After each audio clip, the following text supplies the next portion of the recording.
시청자 여러분 안녕하십니까? 뉴스데일리 베스트 시작합니다. 방송에 앞서 어제 제가 몸살 감기에 걸려 방송을 하루 쉬게 된 점 구독자 여러분의 양해 바란다는 말씀 먼저 올리겠습니다. 약을 먹고 빠르게 회복이 되긴 했으나 목소리가 완전히 제 상태로 돌아오지 못했는데요.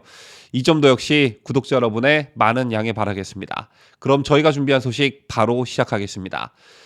전두환 전 대통령 별세와 관련해 수많은 보도가 나오고 있고 이 소식을 접한 국민들께서도 각자 다른 평가들을 내리고 계신 줄 압니다.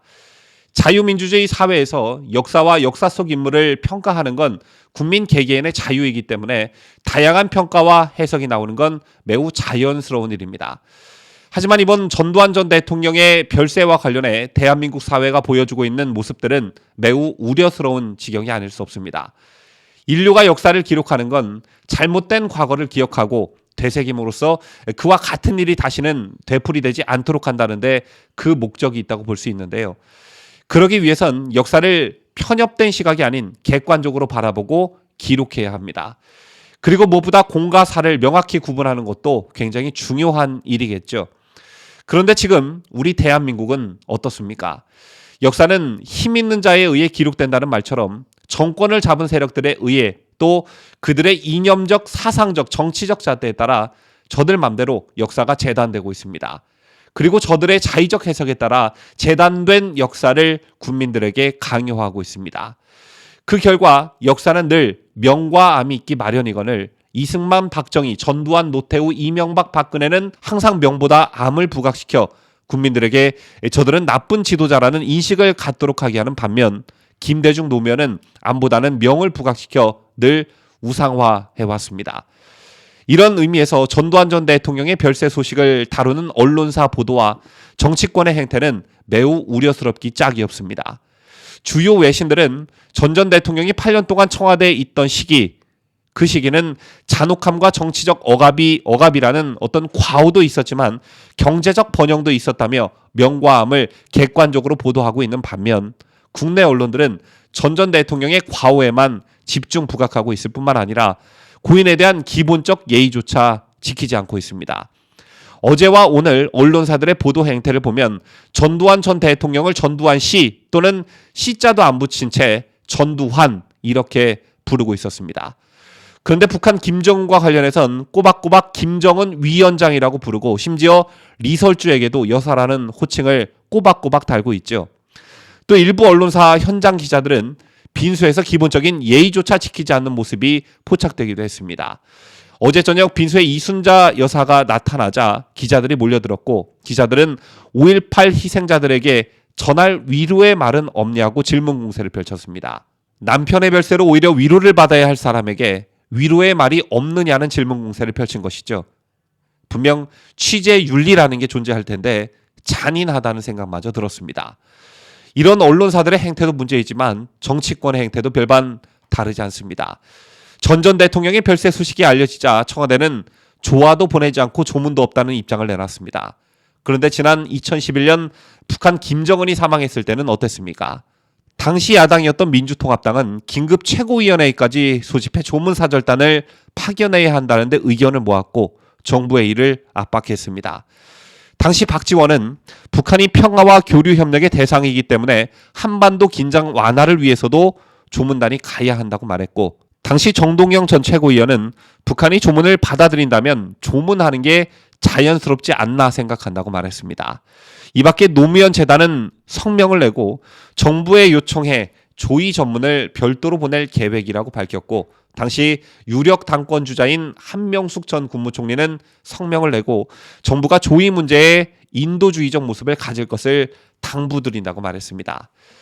이들의 주장을 요약하자면 김정은의 사망을 계기로 조문사절단을 보내 평화와 화합의 계기로 삼자는 것인데 민족의 반역자 김정일에게는 이렇게 관대했던 이들이 전두환 전 대통령에게는 그 흔한 조화도 조문도 안 보낸다는 것입니다.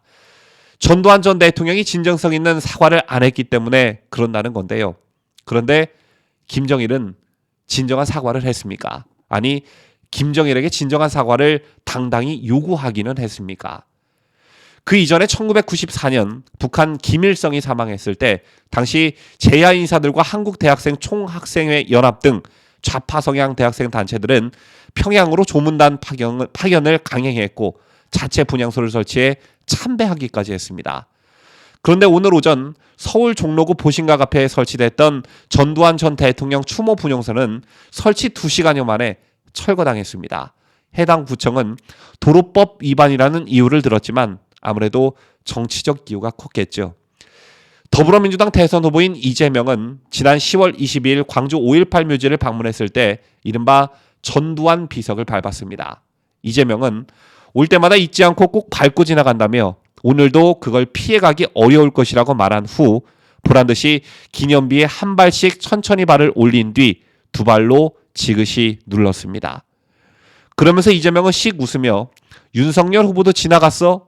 존경하는 분이면 밟기가 어려웠을 텐데라고 비아냥거리기까지 했는데요.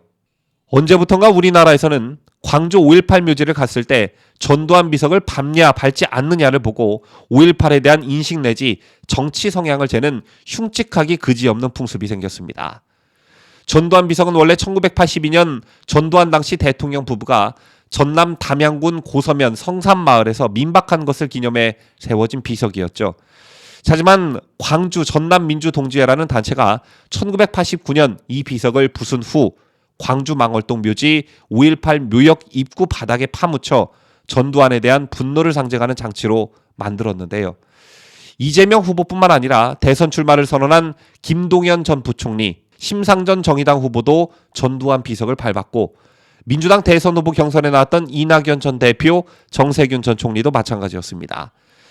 반면에 윤석열 국민의힘 후보는 5.18 묘지에 가서도 전두환 비석이 있는 구묘역은 찾지 않았고 안철수 국민의당 후보는 전두환 비석을 밟지 않았습니다.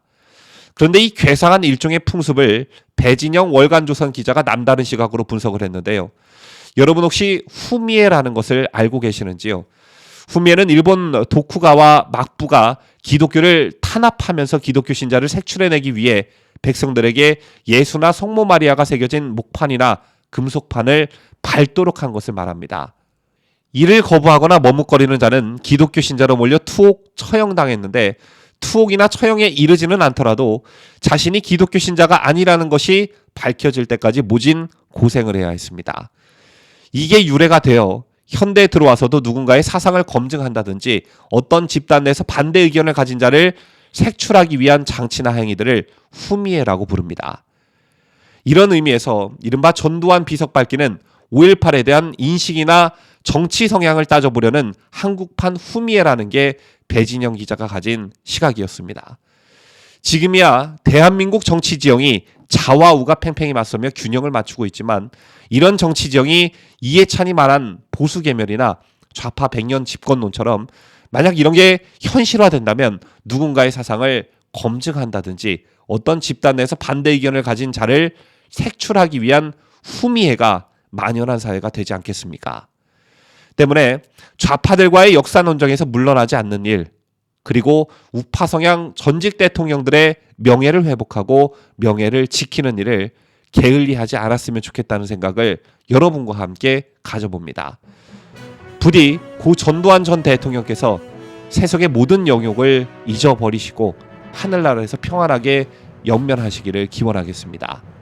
지금까지 저는 자유대한민국을 수호하는 뉴스데일리 베스트 민앵커였습니다.